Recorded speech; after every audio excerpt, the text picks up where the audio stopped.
selamat datang di channel Omatase, Operasi Mau Tahu Sejarah. Pada episode kali ini kita akan menyaksikan bagaimana perang saudara yang pertama kali tercatat dalam sejarah yang disebabkan oleh perbedaan budaya dan keagamaan hingga perebutan tahta kekuasaan. Sekitar awal milenium keempat sebelum Masehi, lembah Sungai Nil bukanlah satu kerajaan besar yang bersatu, melainkan terbagi menjadi dua dunia berbeda.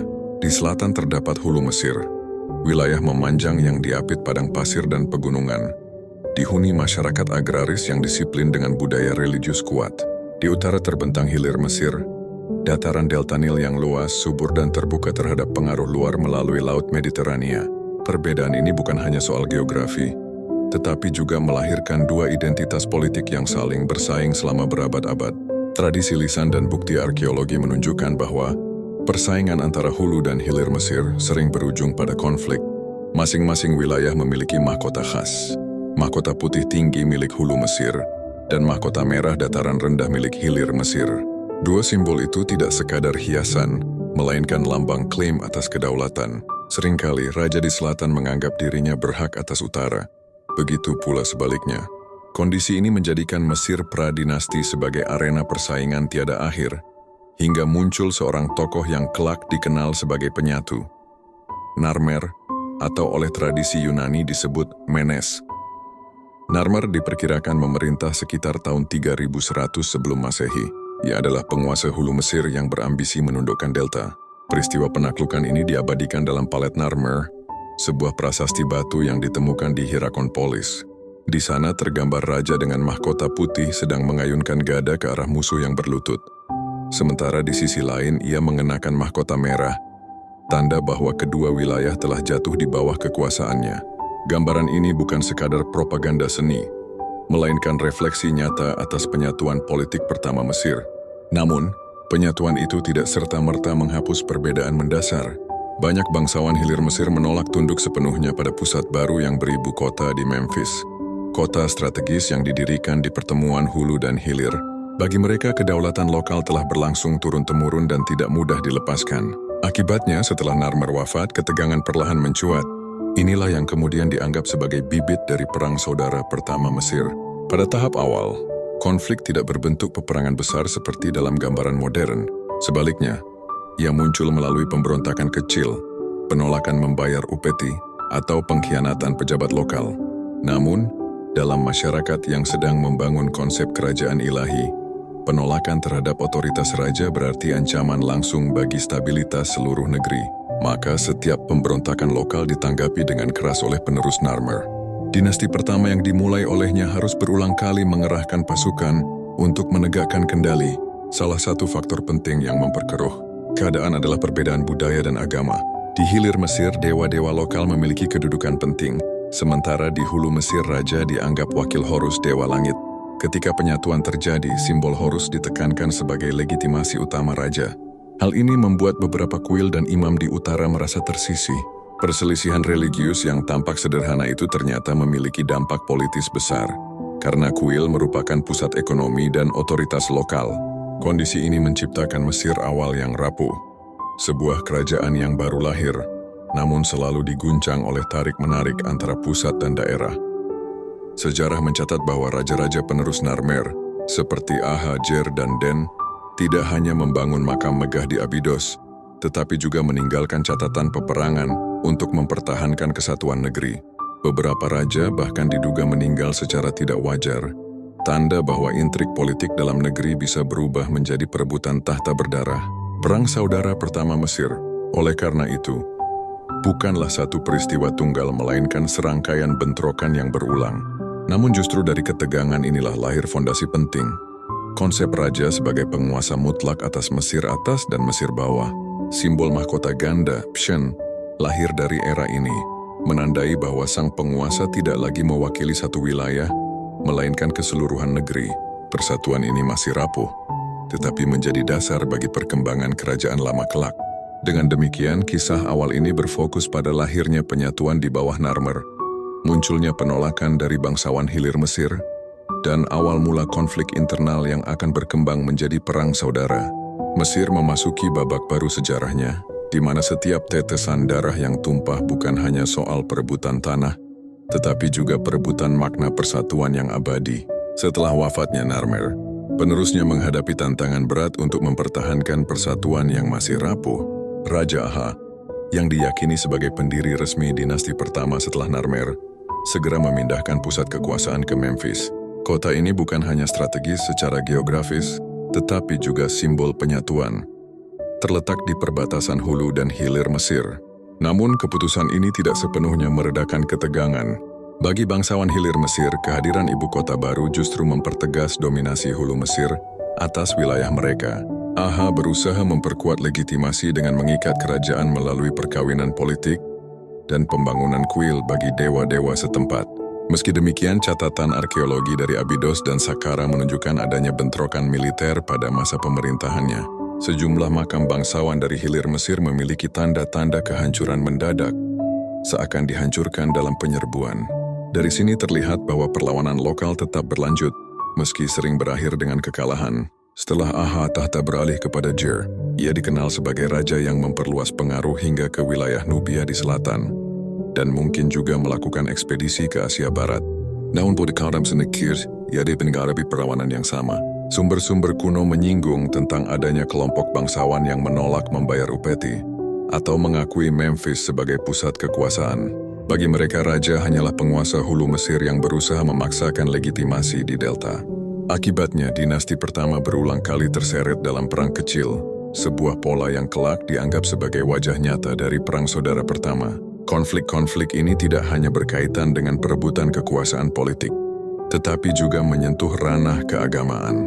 Hulu Mesir menekankan Dewa Horus sebagai simbol raja, sementara di hilir Mesir, kultus terhadap Dewa Set masih kuat.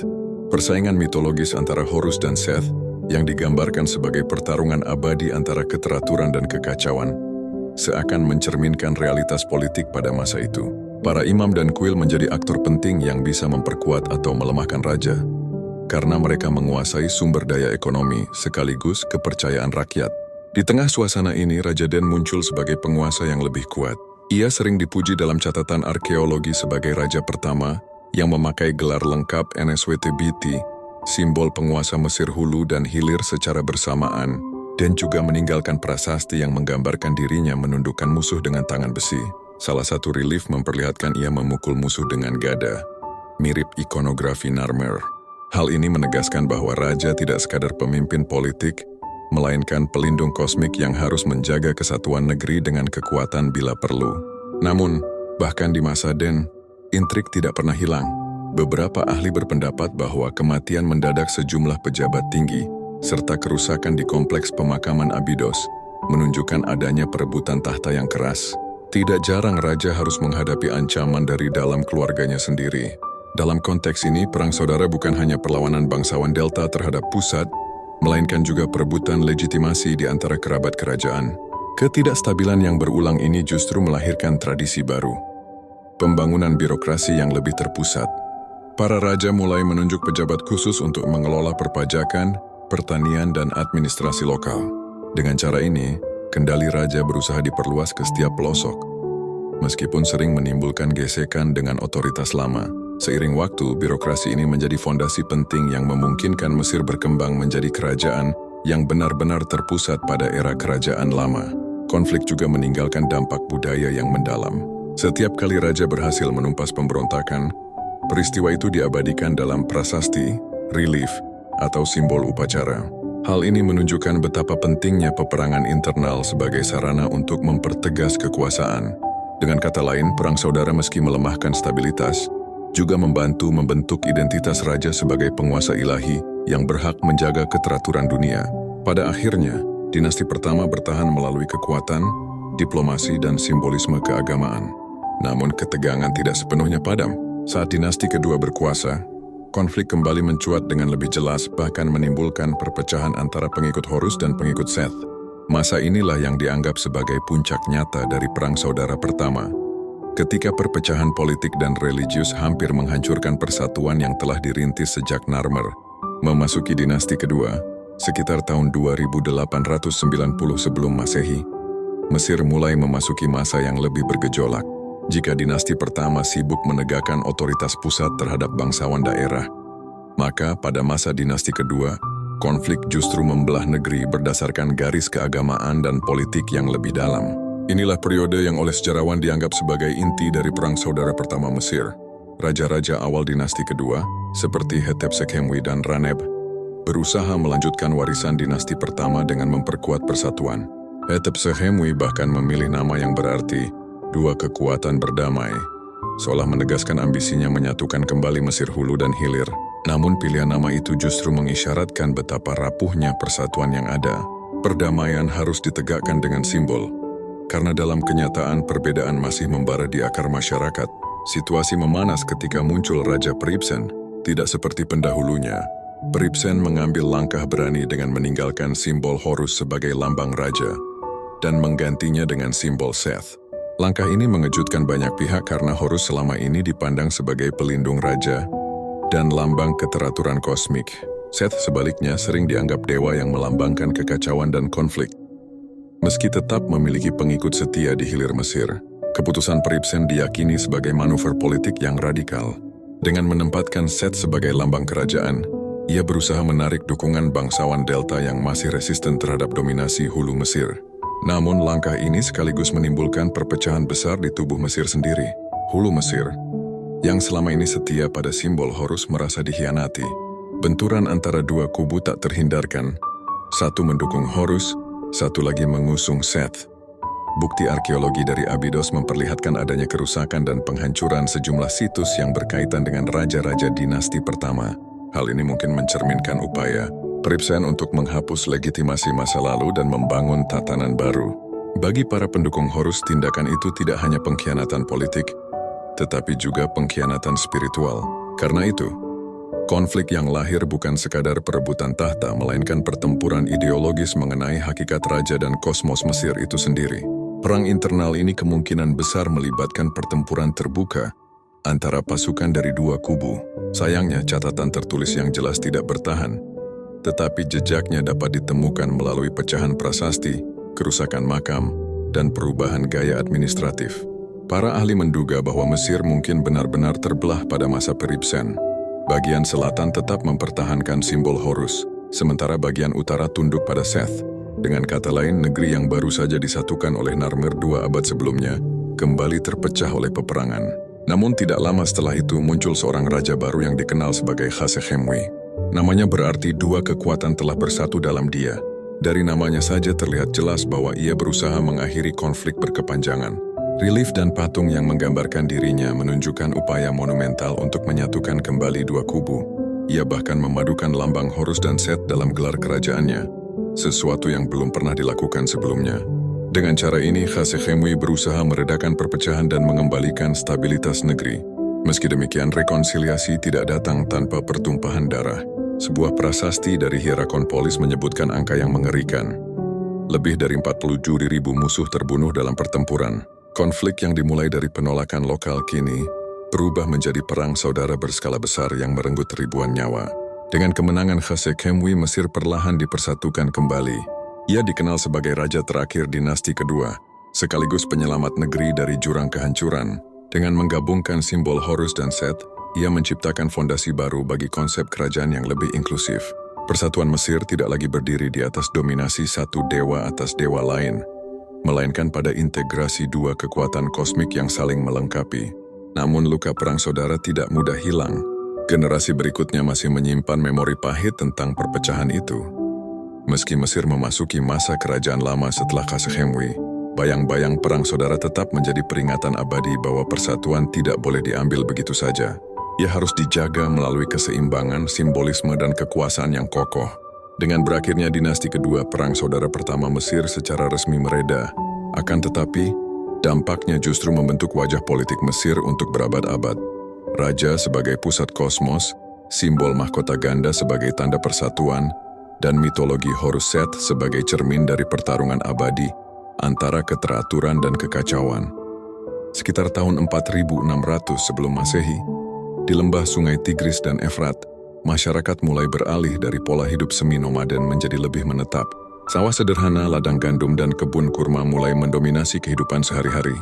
Di desa-desa kecil, rumah dari lumpur yang dikeringkan matahari berdiri rapat, menandai awal komunitas agraris yang stabil. Perubahan ini mengurangi ketergantungan pada perburuan dan pengumpulan hasil liar, karena panen hasil ladang lebih terjamin dan bisa disimpan dalam jangka panjang. Di Mesopotamia Selatan, semakin banyak desa tumbuh menjadi pusat permukiman. Irigasi sederhana sudah dikenal. Parit-parit kecil digali dari sungai menuju ladang. Meski masih kasar, teknik ini membuat panen lebih terjamin. Dengan adanya irigasi, manusia tidak lagi sepenuhnya bergantung pada curah hujan, melainkan bisa mengatur aliran air sesuai kebutuhan. Sementara itu, di lembah Sungai Nil, orang-orang Mesir kuno mulai memahami pola banjir tahunan yang membawa lumpur subur. Mereka mengolah tanah dengan sistem bergilir, cikal bakal pertanian terorganisasi di Afrika Timur Laut, sekitar tahun 4500 sebelum Masehi, di Anatolia Barat dan Eropa Tenggara. Inovasi tembikar dan alat tembaga semakin meluas. Perdagangan sederhana lahir, membawa obsidian, garam, dan manik-manik melintasi desa. Hubungan antar wilayah kian erat melahirkan jaringan sosial yang lebih luas dari sekadar satu lembah. Di Tiongkok, penduduk awal lembah Sungai Kuning mulai mengolah padi di rawa-rawa. Suatu langkah kecil menuju kebudayaan agraris besar. Padi yang ditanam di lahan berair kemudian akan membentuk fondasi peradaban yang sangat khas. Berbeda dari gandum dan jelai di Mesopotamia maupun Mesir. Pada periode ini, simbol-simbol awal yang menyerupai tulisan muncul di tanah Sumeria. Belum sepenuhnya tulisan, tetapi berupa tanda goresan di tanah liat untuk menandai barang atau kepemilikan. Sistem ini lahir dari kebutuhan administratif, sebab hasil panen dan ternak semakin banyak untuk diingat begitu saja. Goresan tanah liat ini kelak menjadi cikal bakal tulisan paku, salah satu penemuan paling berpengaruh dalam sejarah manusia. Dengan terciptanya catatan, manusia akhirnya mampu menyimpan ingatan kolektif, tidak lagi bergantung sepenuhnya pada tradisi lisan. Sekitar tahun 4400 sebelum Masehi, Mesopotamia mulai menyaksikan pembangunan struktur lebih besar menyerupai kuil kecil. Tempat itu bukan hanya untuk berhubungan dengan dewa-dewa, tetapi juga menjadi pusat penyimpanan hasil panen dan distribusi pangan. Kehidupan spiritual dan duniawi perlahan menyatu di satu titik. Para pemimpin komunitas perlahan membangun legitimasi melalui ritual keagamaan, sehingga kekuasaan politik dan agama mulai menyatu dalam sosok yang sama. Di lembah Indus, penduduk awal mengembangkan desa rapi dengan tata letak sederhana. Mereka mengenal pembuatan perhiasan dari batu semi mulia dan logam tipis, tanda lahirnya budaya material yang lebih maju. Beberapa bukti arkeologi menunjukkan aktivitas perdagangan jarak menengah dengan wilayah pesisir. Artinya, hubungan ekonomi dan budaya mulai melampaui batas desa. Barang-barang tertentu yang bukan berasal dari wilayah lokal, seperti cangkang laut atau batu mulia dari daerah jauh, menjadi simbol status sosial, memperkuat stratifikasi dalam komunitas. Selain itu, periode ini juga menyaksikan lahirnya pembagian peran yang lebih jelas di masyarakat. Ada petani yang fokus mengelola ladang, pengrajin yang menciptakan peralatan dan perhiasan, pedagang yang berani menempuh jarak jauh, serta tokoh spiritual yang berperan menjaga harmoni. Meski masih sederhana, struktur sosial ini menjadi pondasi penting bagi lahirnya kota dan kerajaan di masa depan. Dengan adanya spesialisasi, produktivitas meningkat, dan masyarakat semakin terorganisasi. Di Eropa, khususnya wilayah Balkan dan Danube, muncul budaya petani yang meninggalkan jejak rumah panjang, simbol kehidupan komunal. Mereka membuat patung kecil dari tanah liat, kemungkinan besar berhubungan dengan pemujaan kesuburan.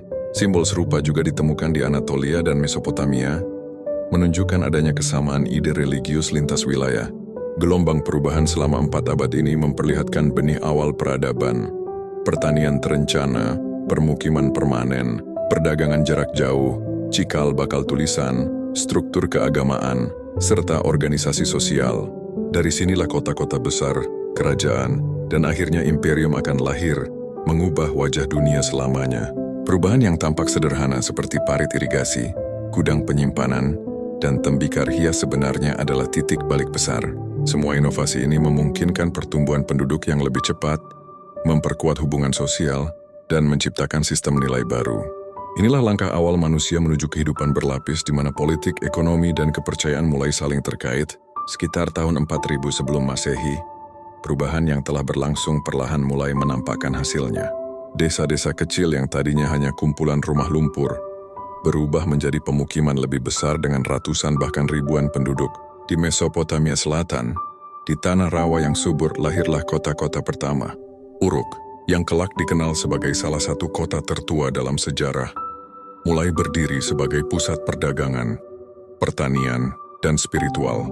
Uruk tidak hanya besar dalam jumlah penduduk, tetapi juga dalam inovasi. Disinilah kuil-kuil yang disebut zigurat mulai dibangun dalam bentuk awalnya. Struktur ini menjulang dari dataran, menjadi simbol hubungan manusia dengan para dewa. Bangunan bukan lagi sekadar tempat ibadah, melainkan pusat penyimpanan hasil pertanian, administrasi, hingga perdagangan. Dengan kata lain, kuil menjadi jantung ekonomi, politik, dan keagamaan sekaligus. Di sisi lain, Mesir juga mengalami perkembangan pesat. Dengan memahami siklus banjir Sungai Nil, masyarakat mampu menghasilkan surplus pangan. Surplus ini memungkinkan munculnya kelas baru, pengrajin, pedagang, dan pemuka agama. Kuil-kuil sederhana mulai didirikan di dekat desa, dipersembahkan kepada dewa-dewa lokal. Meski Mesir belum bersatu, pondasi bagi lahirnya kerajaan besar sudah mulai terbentuk. Di lembah Indus sekitar tahun 3900 sebelum Masehi, masyarakat mulai menyusun desa dengan tata kota yang lebih teratur.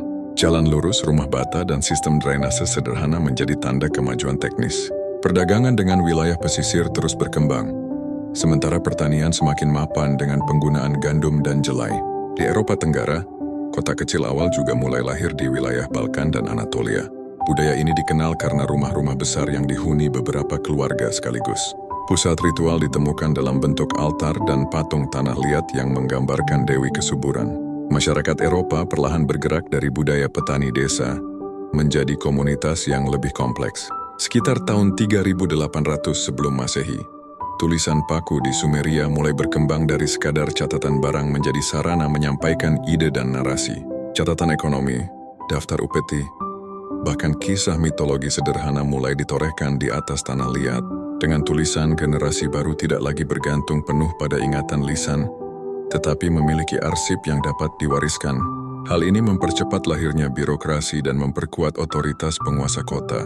Muncul pula tanda-tanda pertama stratifikasi sosial yang jelas. Di Mesopotamia, para pendeta dan pejabat kuil menempati posisi teratas, disusul oleh pedagang dan pengrajin, lalu petani, dan terakhir buruh atau budak.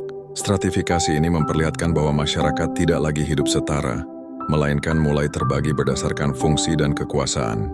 Perdagangan lintas wilayah semakin ramai. Dari Teluk Persia, kapal sederhana membawa tembaga, kayu, dan batu mulia ke kota-kota Sumeria. Sebagai gantinya, hasil pertanian dan kain diperdagangkan keluar. Jaringan pertukaran ini menciptakan hubungan awal antar peradaban yang akan semakin luas di masa mendatang. Di Mesir Hulu dan Hilir, perbedaan budaya dan politik mulai terlihat jelas. Masing-masing wilayah memiliki penguasa lokal yang disebut nomark. Mereka menguasai wilayah sempit tetapi kuat dan sering bersaing satu sama lain. Persaingan inilah yang kelak akan memunculkan konflik besar sebelum akhirnya Mesir disatukan di bawah satu mahkota. Bagian dunia lain tidak kalah penting. Di Tiongkok, masyarakat lembah Sungai Kuning semakin akrab dengan pertanian padi dan millet. Mereka mengembangkan wadah tembikar bercorak khas dan ritual leluhur yang kuat. Tradisi ini menjadi fondasi budaya Tiongkok awal yang menekankan harmoni keluarga dan penghormatan pada nenek moyang. Periode ini, antara 4000 hingga 3800 sebelum Masehi, adalah masa lahirnya kota. Kota bukan sekadar kumpulan rumah, tetapi pusat otoritas ekonomi dan spiritual. Kota memunculkan identitas baru bagi manusia, bukan hanya sebagai bagian dari keluarga atau desa, tetapi sebagai warga suatu pusat yang lebih besar. Dengan kota, peradaban manusia melangkah ke tingkat berikutnya, menuju kerajaan dan akhirnya imperium. Sekitar tahun 3600 hingga 3200 sebelum Masehi, dunia kuno memasuki babak baru. Kota-kota yang lahir dari desa sederhana kini menjelma menjadi pusat kekuasaan yang memiliki tembok pertahanan, kuil megah, serta lembaga birokrasi. Perubahan ini membawa kemajuan luar biasa, tetapi sekaligus melahirkan ketegangan politik dan perebutan tahta yang berulang-ulang. Di Mesopotamia, kota-kota seperti Uruk-Ur dan Lagash saling bersaing. Setiap kota memiliki dewa pelindung dan kuil besar yang menjadi pusat kekuasaan. Pendeta dan penguasa duniawi sering bekerja sama, tetapi juga tidak jarang bersaing untuk memperebutkan legitimasi. Perebutan sumber daya, irigasi, dan jalur dagang menjadi alasan utama konflik antar kota. Peperangan kecil kerap terjadi, menandai awal era kota negara. Di Mesir, perjalanan menuju kerajaan bersatu semakin jelas. Mesir Hulu dan Hilir tumbuh dengan karakter yang berbeda. Mesir Hulu, yang terletak di sepanjang lembah sempit Nil, melahirkan penguasa militer yang tangguh. Mesir hilir, dengan delta luas dan subur, lebih kaya namun cenderung terpecah dalam banyak pusat kecil. Ketegangan antara kedua wilayah ini makin meningkat ketika masing-masing mengklaim berhak atas simbol kekuasaan ilahi. Konflik yang terjadi sepanjang periode ini menjadi cikal bakal perang saudara pertama, yang pada akhirnya akan berujung pada penyatuan Mesir di bawah satu mahkota. Lembah Indus juga berkembang pesat. Sekitar tahun 3500 sebelum Masehi, kota-kota seperti Mehergar mulai bergeser ke bentuk yang lebih kompleks. Tata kota yang rapi dengan drainase dan sistem air menunjukkan bahwa masyarakatnya memiliki organisasi luar biasa. Walau lebih sedikit catatan tertulis, bukti arkeologi menunjukkan perdagangan dengan Mesopotamia telah terjalin, memperlihatkan bahwa jaringan antar peradaban semakin luas. Di Tiongkok, budaya Longshan mulai menggantikan tradisi sebelumnya. Penduduk lembah Sungai Kuning membangun desa besar dengan tembok tanah, menandakan adanya ancaman perang antar kelompok. Padi dan millet tetap menjadi sumber utama pangan. Sementara kerajinan giok menjadi simbol status sosial tinggi. Kekuatan politik perlahan berpindah dari komunitas kecil ke pemimpin yang mampu melindungi wilayah luas. Eropa juga mengalami perkembangan penting. Di sepanjang sungai Danube dan wilayah Balkan, komunitas besar membentuk pusat perdagangan logam awal. Tembaga, yang dahulu hanya digunakan terbatas, kini mulai diperdagangkan lebih luas. Peralihan ini menandai langkah menuju zaman perunggu. Meski perunggu baru benar-benar berkembang beberapa abad kemudian, pada masa ini, tulisan di Mesopotamia semakin matang. Tanda-tanda paku tidak lagi hanya mencatat barang, melainkan mulai menuliskan hukum, kontrak, dan kisah mitologi. Catatan seperti daftar raja dan himne untuk dewa-dewa mulai bermunculan. Dengan adanya tulisan, legitimasi politik semakin kuat, karena seorang penguasa bisa mengabadikan kekuasaannya di tanah liat untuk generasi berikutnya. Di Mesir, simbol hieroglif mulai berkembang lebih jelas. Tulisan ini dipakai pada makam, kuil, dan benda keagamaan. Seiring dengan itu, praktik penguburan semakin mewah. Kuburan besar dengan barang bekal menandakan bahwa konsep kehidupan setelah mati sudah mengakar. Kepercayaan ini menjadi landasan spiritual yang kelak mendukung legitimasi raja sebagai penguasa ilahi. Periode ini memperlihatkan pola yang sama di berbagai wilayah. Munculnya kota besar, semakin jelasnya struktur sosial, berkembangnya tulisan, dan meningkatnya konflik politik. Manusia tidak lagi hanya menghadapi tantangan alam, tetapi juga tantangan antar sesamanya, pertarungan untuk menguasai tanah subur, jalur perdagangan, serta legitimasi religius membentuk wajah dunia kuno menuju era kerajaan besar. Masa antara 3600 hingga 3200 sebelum Masehi menjadi jembatan penting, dari kota kecil menuju kota negara, dari penguasa lokal menuju raja besar, dari simbol sederhana menuju tulisan sejati. Semua ini menyiapkan panggung bagi kelahiran dinasti awal, baik di Mesopotamia maupun Mesir, serta peradaban besar lain yang perlahan menatap masa depan sebagai kekuatan dunia.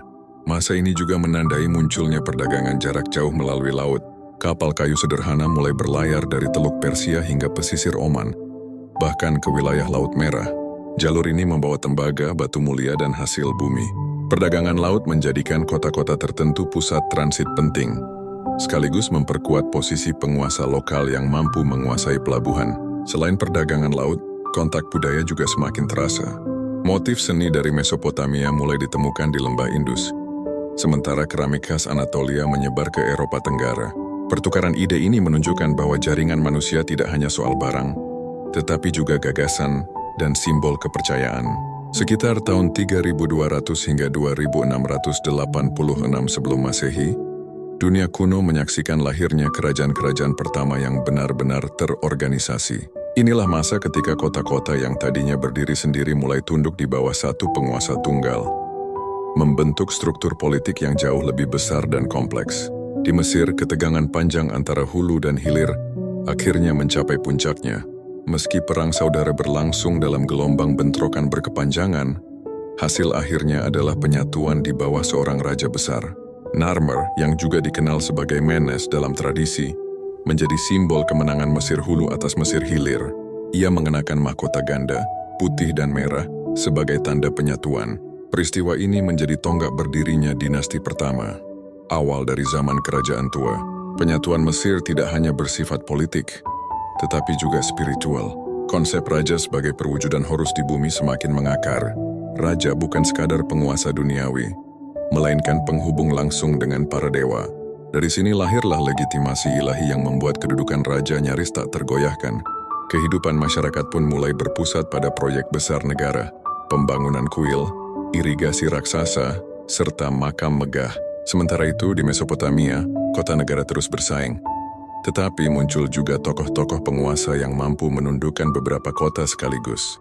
Legenda Gilgamesh dari Uruk menggambarkan bagaimana seorang raja bisa menjadi pusat kekuatan, baik secara politik maupun mitologi.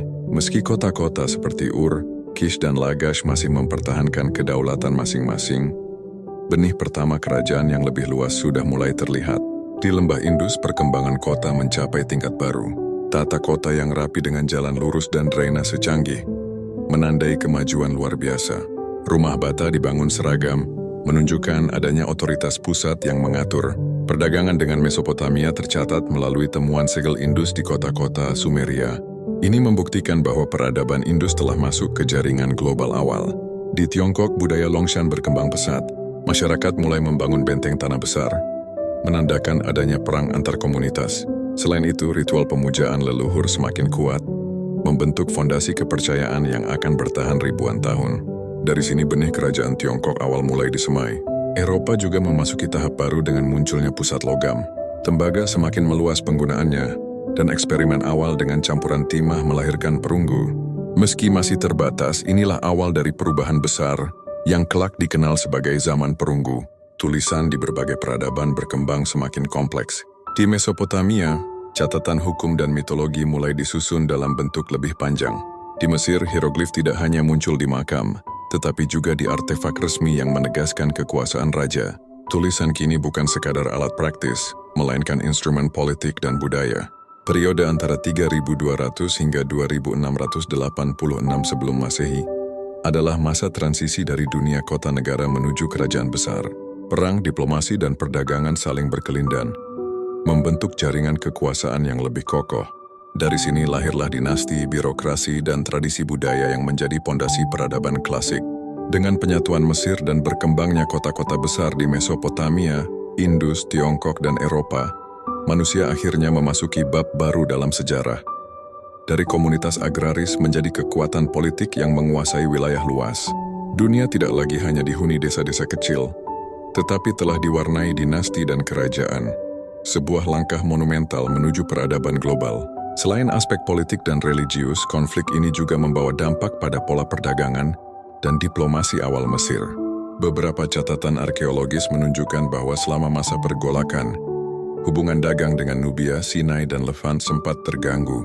Jalur-jalur ekspedisi yang biasanya digunakan untuk memperoleh tembaga, emas, serta batu semi mulia mengalami penurunan aktivitas. Hal ini menyebabkan para penguasa lokal harus mencari sumber daya di wilayah dalam negeri, memicu eksploitasi tambang di Gurun Timur, serta perluasan lahan pertanian di delta. Namun ada pula sisi positif yang muncul. Persaingan antar kota memacu perkembangan teknologi pertanian dan administrasi. Setiap penguasa kecil berusaha membuktikan kekuatan dengan meningkatkan hasil panen, memperbaiki irigasi, dan membangun pusat penyimpanan.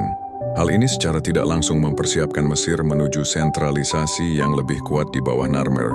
Dengan kata lain, Perang Saudara Pertama bukan hanya cerita tentang pertumpahan darah, tetapi juga titik awal lahirnya sistem pemerintahan terpusat, tradisi birokrasi, dan fondasi ekonomi yang akan menopang Mesir kuno selama ribuan tahun berikutnya. Terima kasih sudah menonton video ini. Jika Anda suka dengan konten seperti ini, silahkan klik tombol like dan subscribe. Silahkan tinggalkan komentar dan share video ini.